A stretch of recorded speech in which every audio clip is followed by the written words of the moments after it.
Bonjour à toi dans le jour numéro 4 de ton parcours de 7 jours pour guérir ta blessure d'abandon.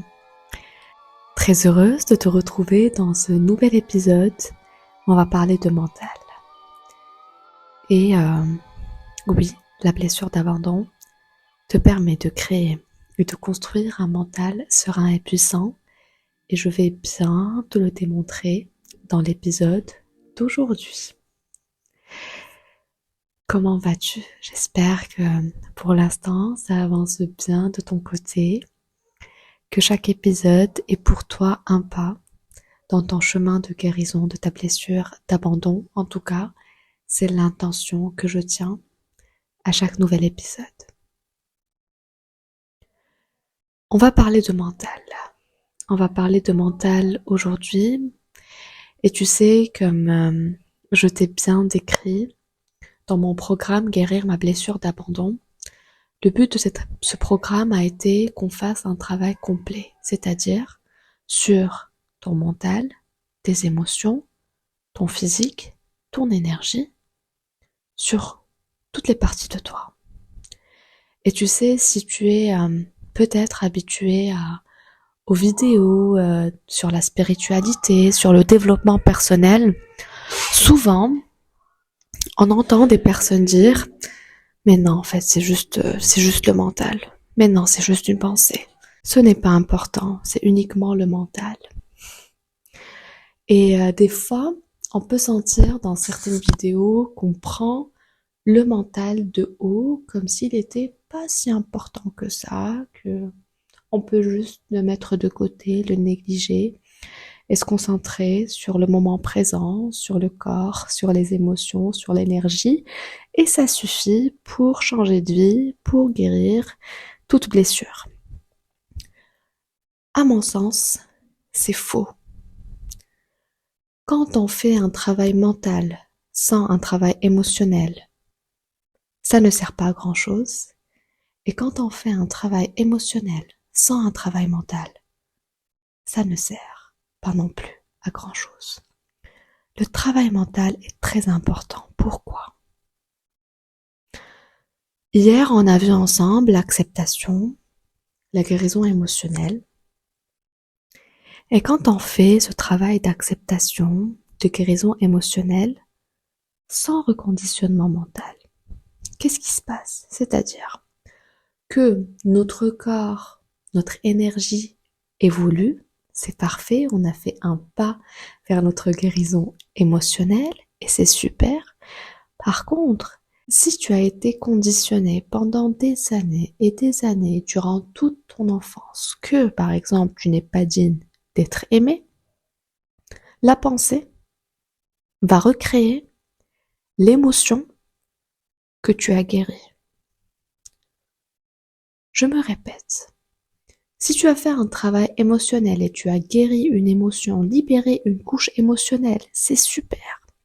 Mais quand tu négliges le travail mental et que tu as cette pensée « je ne suis pas aimé, je ne suis pas digne d'être aimé », cette pensée va recréer l'émotion que tu as guérie parce que la pensée crée une émotion et l'émotion nourrit la pensée, etc., etc., etc. C'est pour ça que durant le jour 2, je t'ai amené à prendre conscience de toute la lignée, c'est-à-dire de la croyance à la pensée, à l'émotion, au comportement, parce que tout compte.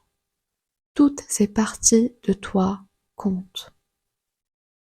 Et il est très important aussi que tu saches comment passer de croyances limitantes aux croyances ressources et conditionner ton inconscient à ces nouvelles croyances qui sont alignées à tes valeurs, alignées à la vision de la femme que tu veux devenir. Maintenant, comment concrètement passer de croyances limitantes à croyances ressources et conditionner ton inconscient?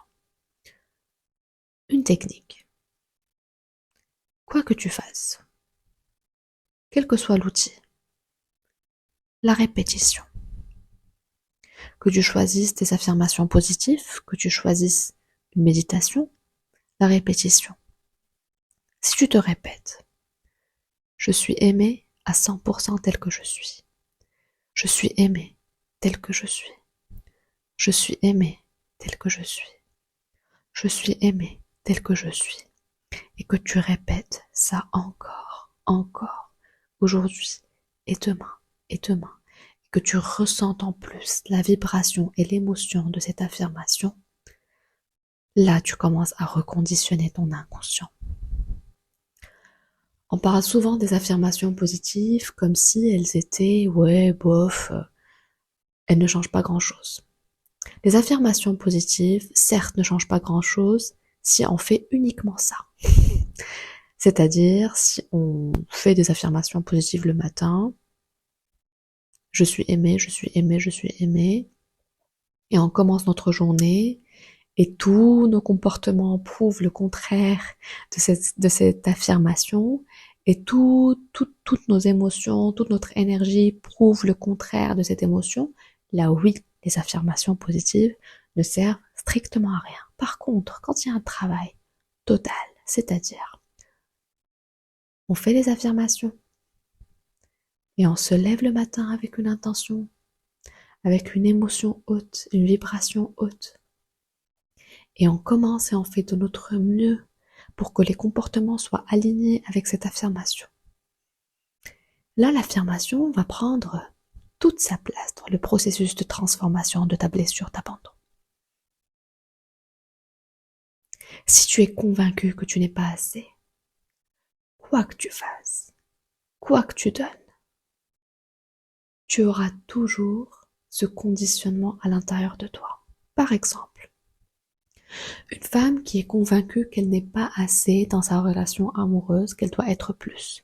Peut-être plus belle, peut-être paraître plus jeune, peut-être faire plus, donner plus, apporter plus d'argent, etc., etc., etc. Quoi qu'elle fasse, si elle a cette pensée, donc là on parle au niveau des comportements, quels que soient les comportements qu'elle fasse pour donner, pour prouver qu'elle est assez, etc., si elle est conditionnée qu'elle n'est pas assez, elle ne verra jamais, elle ne ressentira jamais qu'elle est assez. Donc maintenant, l'exercice puissant du jour, c'est que tu vas te baser sur l'exercice pratique du jour 2, où tu as mis en conscience la croyance limitante, la pensée, l'émotion et le comportement qui sont le plus présents dans ta vie aujourd'hui, qui sont liés à ta blessure d'abandon. L'idée ici de cet exercice, c'est de choisir par quoi tu veux remplacer ce schéma. Par quel schéma positif pour toi, authentique, respectant tes valeurs, respectant ta vision, aligné avec la femme idéale que tu veux être, quel est ce schéma par lequel tu veux remplacer le premier qui est limitant pour toi. Et si tu peux résumer ce schéma en une affirmation et une émotion liée à cette affirmation, quelle serait-elle? Quelle serait cette émotion? Donc, le but de cet exercice, c'est que tu ressortes à la fin avec une affirmation et l'émotion liée à cette affirmation positive et ressource pour toi, pour que tu puisses la répéter et la garder en tête tous les jours à partir d'aujourd'hui. C'est une affirmation qui doit te donner une puissance intérieure, un sentiment d'amour propre, en tout cas un très grand pas dans ta guérison de la blessure d'abandon, la guérison comme toi, tu veux qu'elle soit. Ok? Et n'oublie pas de télécharger ta méditation offerte Guérir ma blessure opère. Tu vas trouver le lien en description. L'intention de cette méditation est de guérir et libérer toute souffrance dans ta relation à ton papa ou à la figure qui a représenté ton papa. Comme on en a parlé dans le jour numéro 2 de ce parcours de 7 jours, ta relation à ton papa, c'est ce qui a créé la blessure d'abandon. Donc cette méditation, tu vas aller très loin et en profondeur dans la guérison de ta blessure d'abandon. Sois prête parce que c'est une méditation très puissante qui sera peut-être inconfortable pour certaines d'entre vous, mais je t'invite à la faire et à la refaire et tu verras ses bénéfices après quelques reprises, après quelques jours. Ok? Et n'oublie pas, si tu sens que tu es prête à aller plus loin aujourd'hui et à commencer ce chemin de guérison et de transformation de ta blessure d'abandon, je t'invite à rejoindre mon programme Guérir ma blessure d'abandon. Tu vas trouver le lien en description. Donc c'est un programme complet qui va t'accompagner de A à Z dans la guérison de ta blessure d'abandon pour te libérer de la dépendance affective, augmenter ton estime de toi-même, vivre la relation de ta vie, la relation que tu mérites et devenir la femme authentique et épanouie que tu désires. Donc tu vas trouver le lien en description. En ce moment, il y a une offre de lancement qui ne va durer que quelques jours. Donc profites-en aujourd'hui avant que ça disparaisse. Et toi et moi, on se retrouve demain. Ah là là, demain. Est-ce que j'ai le droit de le dire? Oui, j'ai le droit de le dire. Demain, c'est mon audio préféré. Comme dans le programme, si tu nous rejoins, tu vas m'entendre te dire, en fait, ça c'est mon module préféré. Je les aime tous, mais ça c'est mon module préféré. Et c'est vrai que le module 4, je l'aime particulièrement. Donc demain, le sujet du 5e épisode de ce parcours ensemble, féminine et magnétique, grâce à ma blessure d'abandon. Est-ce que tu es prête? Donc je te dis à demain.